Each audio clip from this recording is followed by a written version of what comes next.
Olá, sétimo ano, sou o André, professor de ciências. No vídeo de hoje nós vamos revisar o conteúdo sobre máquinas simples. Vamos lá?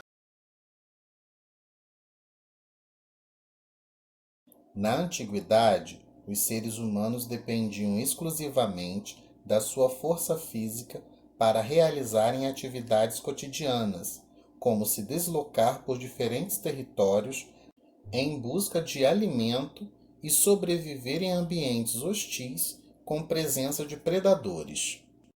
Dessa forma, ao longo dos anos, o homem buscou melhorar as suas condições de trabalho e facilitar o desenvolvimento de algumas atividades, principalmente aquelas que demandavam grande esforço físico. Assim, ele criou mecanismos auxiliares para realizar diferentes ações de forma facilitada e com o menor gasto possível de energia. Esses mecanismos foram denominados por Arquimedes como máquinas simples. Arquimedes foi um filósofo e matemático grego que nasceu na cidade de Siracusa em 287 a.C. e faleceu em 202 a.C. Ele é considerado um dos principais cientistas da antiguidade. Uma das principais invenções de Arquimedes é uma máquina simples chamada parafuso de Arquimedes, usada para transferir líquidos de um local mais baixo para um local mais elevado, por meio de um parafuso giratório dentro de um tubo cilíndrico. Ao mergulhar uma das suas extremidades no líquido a ser transportado, girava-se manualmente o parafuso para o líquido subir ao longo do tubo, até transbordar na parte superior. Uma máquina simples é um instrumento facilitador de um trabalho, como cortar, apertar, movimentar e elevar. Ela pode mudar a direção ou o sentido de uma força e aumentar a velocidade de relação do trabalho. Existem diferentes tipos de máquinas simples em nosso cotidiano e, em muitas vezes, nem imaginamos que são máquinas. Há ainda muitos outros tipos de máquinas simples, como alavancas, parafusos, plano inclinado, rodas, polias e engrenagens.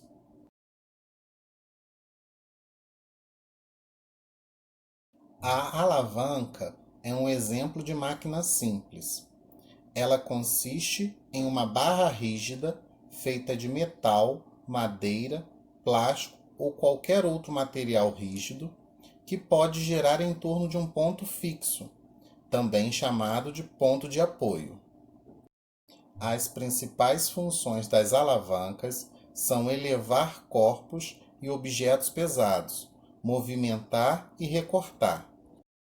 A alavanca multiplica a força aplicada em uma de suas extremidades, facilitando o ato de levantar a pedra. A força aplicada na alavanca é chamada de força potente, e a força exercida pela alavanca no objeto é chamada de força resistente. Acredita-se que as alavancas foram as primeiras ferramentas inventadas pelo homem pré-histórico para auxiliar na movimentação de objetos pesados, sem a necessidade de reunir muitos homens para uma mesma tarefa. Podemos encontrar alavancas até mesmo em parques infantis, pois as gangorras são alavancas. Os elementos de uma alavanca são definidos a partir do ponto de apoio e do ponto em que são aplicadas as forças. Podemos observar na imagem o ponto de apoio da alavanca e o ponto de aplicação das forças. O esquema é semelhante à gangorra. Quando uma criança se senta em uma de suas extremidades, esse lado sofre uma queda, representado pela força potente. Quando a outra criança se senta no lado oposto da gangorra, esse lado representa a força resistente, pois se opõe à força aplicada pela primeira criança.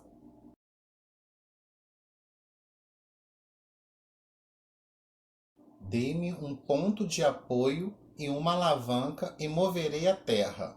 Essa foi a frase dita por Arquimedes para descrever a função de uma alavanca.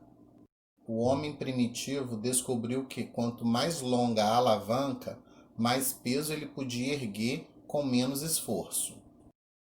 As alavancas interfixas apresentam o ponto de apoio entre a força resistente e a força potente, como exemplo, as tesouras e os alicates.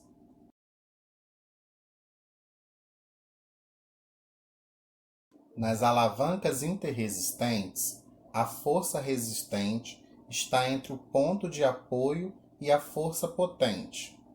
O carrinho de mão, o quebra-nozes e o abridor de latas são exemplos de alavancas interresistentes.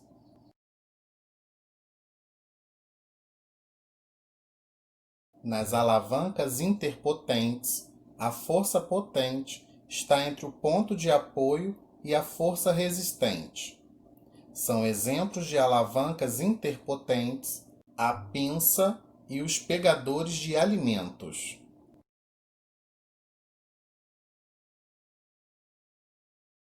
Durante uma mudança, normalmente é necessário colocar móveis e objetos pesados dentro de um caminhão para serem transportados de um lugar para o outro.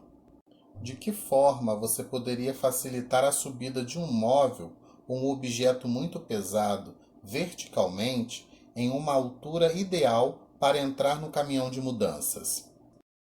O plano inclinado é a alternativa ideal para auxiliar nessa situação, pois ele é um tipo de máquina simples e uma de suas funções é minimizar o esforço físico e facilitar diferentes atividades. Os planos inclinados são superfícies planas inclinadas cujo ponto de início e fim estão em alturas diferentes.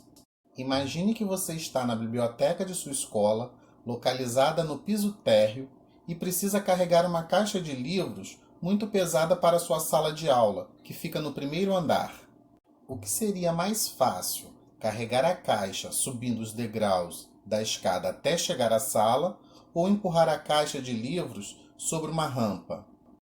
Ao analisarmos as duas situações, podemos observar que será mais fácil deslocar a caixa dos livros na situação B, em que temos o plano inclinado, do que na situação A, em que temos o plano vertical. Para deslocar a caixa no plano vertical, é necessário uma força que seja maior do que o peso da caixa. Por isso, deslocá-la no plano inclinado é o mais indicado, pois a força a ser aplicada sobre a caixa poderá ser menor, isto é, o esforço para deslocar a caixa para cima será menor apesar do deslocamento da caixa ser maior. Assim, é mais fácil mover um objeto pesado em um plano inclinado ao invés de movê-lo em um plano completamente vertical. Isso ocorre porque a força a ser aplicada para mover o objeto é reduzido, porém há um aumento na distância a ser percorrida pelo objeto que precisa ser deslocado. Então, sétimo ano, caso tenham alguma dúvida, me procurem na plataforma digital que estarei de plantão toda segunda, terça e quarta, sempre de 8 às 12. Tchau!